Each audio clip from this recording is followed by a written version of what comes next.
सत्य और अहिंसा के पुजारी गांधी जी ने यरवड़ा जेल में रहते हुए अपने आश्रम वासियों के लिए सुबह की प्रार्थना के बाद प्रत्येक दिन एक विचार को प्रवचन के रूप में लिखने का संकल्प लिया।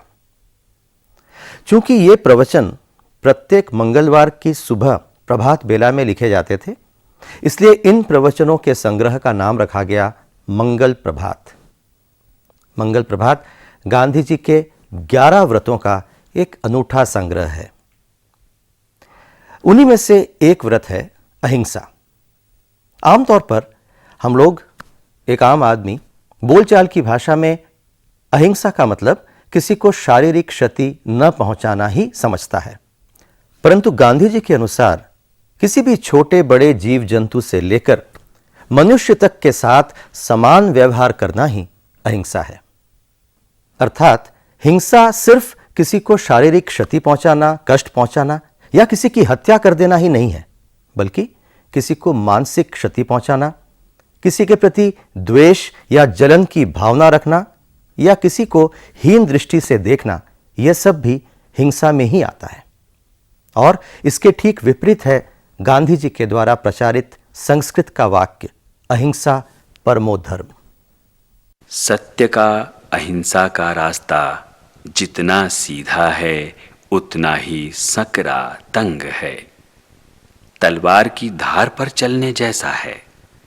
नट लोग जिस डोरी पर एक निगाह रखकर चल सकते हैं, उससे भी सत्य अहिंसा की डोरी ज्यादा पतली है। जरा सी गफलत हुई कि नीचे गिरे ही समझो। पल पल की साधना से ही उसके दर्शन हो सकते हैं। अहिंसा सत्य अस्तेय ब्रह्मचर्य असंग्रह शरीर श्रम अस्वाद सर्वत्र भयवर्जना। ये जो 11 बातें कही गई हैं, इसमें सबसे पहले अहिंसा का उल्लेख आता है। अहिंसा शब्द की यदि हम केवल सहज व्याख्या करें तो हिंसा के आगे अ लगा हुआ है। हिंसा के आगे अ लगने से हिंसक वृत्ति का अर्थ ही पूरी तरह बदल जाता है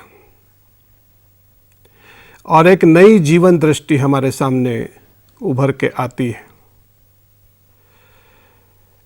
अहिंसा का अर्थ केवल इतना भर नहीं है कि हिंसा को न करना, बल्कि अहिंसा एक ऐसी जीवन वृत्ति है जो प्राकृतिक रूप से मनुष्य के अंदर कूट कूट के भरी हुई है। मैं अहिंसक हूँ या मैं अहिंसा में विश्वास करता हूँ,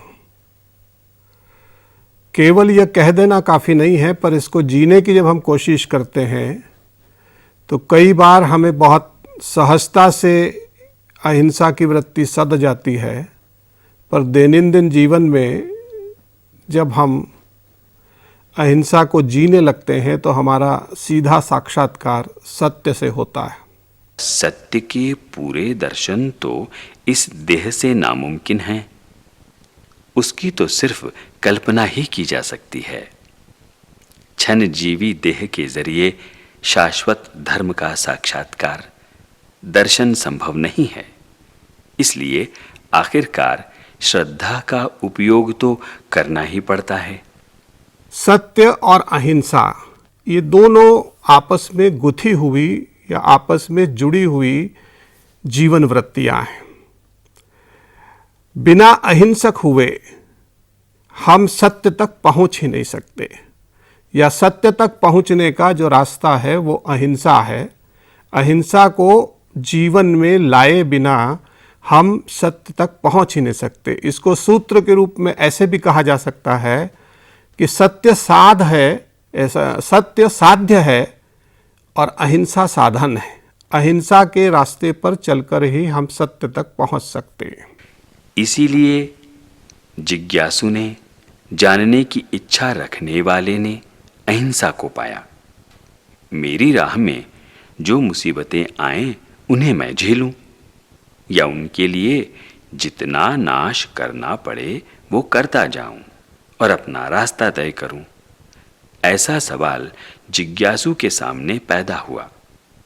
अगर वो नाश करता चला जाए तो वो रास्ता तय नहीं करता, लेकिन जहां था वहीं रहता है, ऐसा उसने देखा। अगर मुसीबतें झेलता है तो वो आगे बढ़ता है। पहले ही नाश के वक्त उसने देखा कि जिस सत्य को वो ढूंढता है वो बाहर नहीं बल्कि उसके भीतर है। इसलिए वो ज्यों-ज्यों नाश करता चला जाता है त्यों-त्यों पिछड़ता जाता है, सत्य से दूर हटता जाता है। मैं एक उदाहरण इस समय मुझे याद आ रहा है। एक जंगल के इलाके में मैंने प्राकृतिक जीवन केंद्र की रचना की और वहाँ एक छोटा सा आश्रम जैसा निर्माण कार्य भी किया। बारिश के दिनों में जब मैं अपने आश्रम में पहुँचा तो वहाँ मुझे दिखाई दिया कि लाखों की संख्या में कुछ कीड़े, जो बारिश में आपने भी देखे होंगे, वो पूरे उस आश्रम की इमारत के चारों तरफ लाखों की संख्या में दीवार पर लगे हुए थे। उनको देख के मैं डर गया। मुझे लगा कि ये किस जगह पर मैं आ गया हूँ। तो वहाँ जो गांव के लोग थे उन्होंने मुझे कहा कि आप साबुन और घासलेट मिला के इन सारे कीड़ों पे छिड़क दीजिए, ये ख़त्म हो जाएंगे और आपको कोई तकलीफ़ नहीं होगी, यहाँ पे आप रह सकते हैं। उसी क्षण मेरे मन में ये विचार आया कि ये तो बहुत बड़ी हिंसा होगी कि मैं अपने भय से भागने के लिए या अपने भय से बचने के लिए लाखों की संख्या में इन कीड़ों की हत्या करने का काम करूँगा। तो मैंने उन सारे आदिवासी भाइयों से ये सवाल किया कि ये जितने भी कीड़े इस मकान के ऊपर लाखों की संख्या में है, ये तुम्हारे झोपड़ों में भी आते हैं? तो उन्होंने कहा कि हाँ, पूरी बारिश भर ये हमारे घरों में आते रहे, छत पे चले जाते हैं, हम सोते हैं तो हमारे ऊपर भी गिर जाते हैं।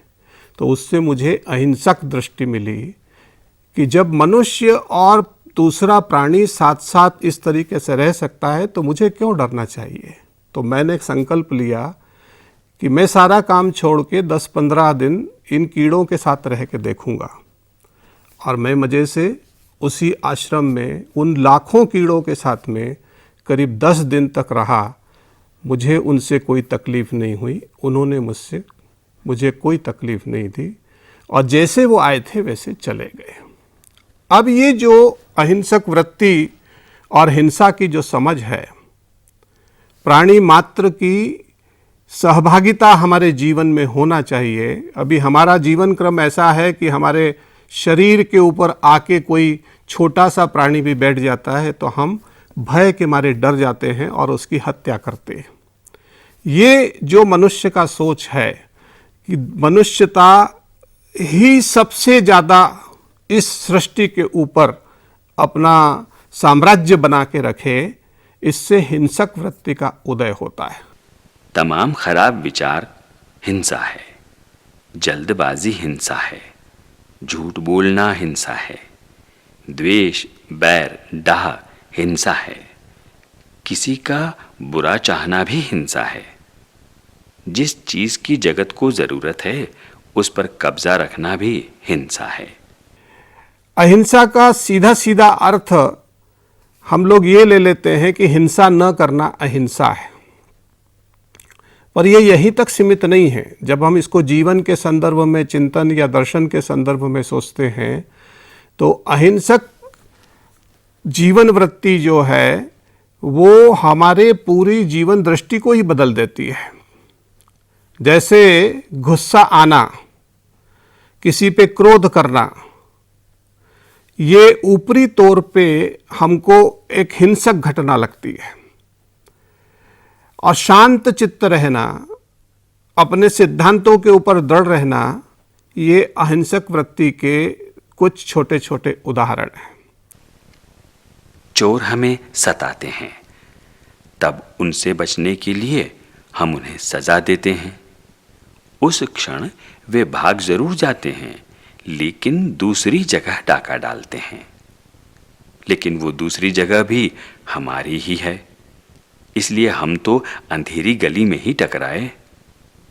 चोरों का उपद्रव बढ़ता ही जाता है, क्योंकि उन्होंने तो चोरी को अपना पेशा मान लिया है। हम देखते हैं कि इससे बेहतर तो ये है कि चोरों का उपद्रव बर्दाश्त किया जाए। ऐसा करने से चोरों को समझ आएगी।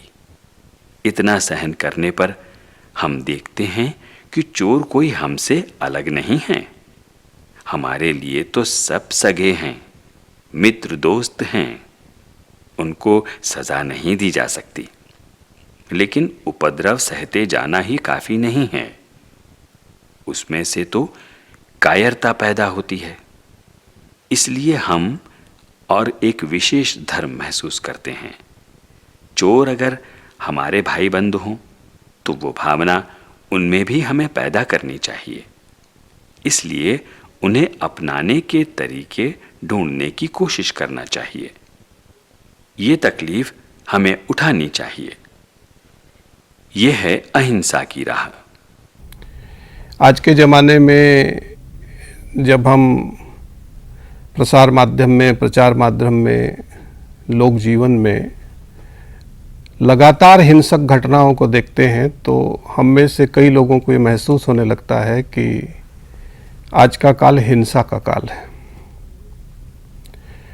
पर यदि हम देखें, जब से दुनिया बनी है और मनुष्य की जीवन यात्रा का प्रारंभ हुआ है, यदि इसमें हिंसा प्रमुख रूप से मनुष्य का स्वभाव होता तो आज इतनी बड़ी संख्या में मनुष्यता इस पृथ्वी के ऊपर जिंदा नहीं होती। तो जब हम अहिंसा की संकल्पना की चर्चा करते हैं तो हम कह सकते हैं कि अहिंसा एक तरह से मनुष्य का मूल स्वभाव है, क्योंकि हिंसा किसी को भी अच्छी नहीं लगती।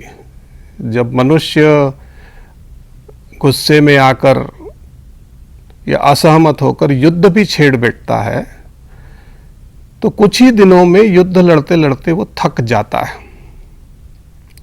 पर शांति और अहिंसा के साथ ऐसा नहीं होता। हम कभी शांत और चुपचाप और आनंदमय जीवन के साथ थकते नहीं हैं, बल्कि हमको और जीने की प्रेरणा मिलती है। मुझे लिखना तो था आसान ढंग से, लेकिन लिख गया मुश्किल ढंग से।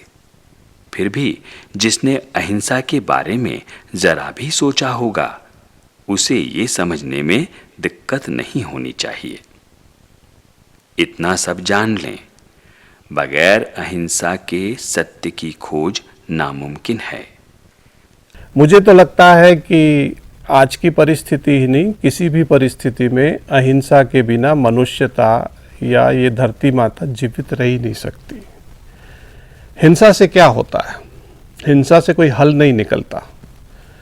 हिंसा से हमारा जो अहम का भाव है वो जरूर संतुष्ट हो जाता है कि हमने सामने वाले की पिटाई कर दी या उसको मार दिया या ख़त्म कर दिया या उसको लड़ाई में हरा दिया, पर उसकी जो कीमत हमको चुकानी पड़ती है वो कीमत इतनी घातक होती है कि सारी मनुष्यता के ऊपर उसका प्रभाव पड़ता है। किसी भी अपराध की शुरुआत एक विचार से ही होती है और अहिंसा का मुख्य उद्देश्य इसी विचार को खत्म करना है। आज हमारे देश में मार काट, लूट, आतंकवाद, हत्या, ये सारी समस्याएं बहुत आम हो गई हैं।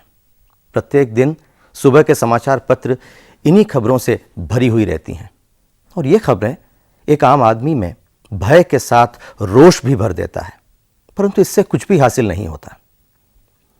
हिंसा की राह में हमें कभी वो संतोष नहीं मिलता जो हमें अहिंसा के राह में मिलता है।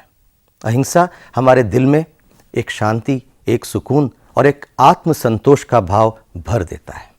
हिंसा का मार्ग हिंसा करने वाले के दिल में कभी ना कभी आत्मग्लानि पैदा करता है, और वहीं अगर हम अहिंसा का मार्ग अपनाते हैं तो हमारा जीवन खुशियों से भर जाता है।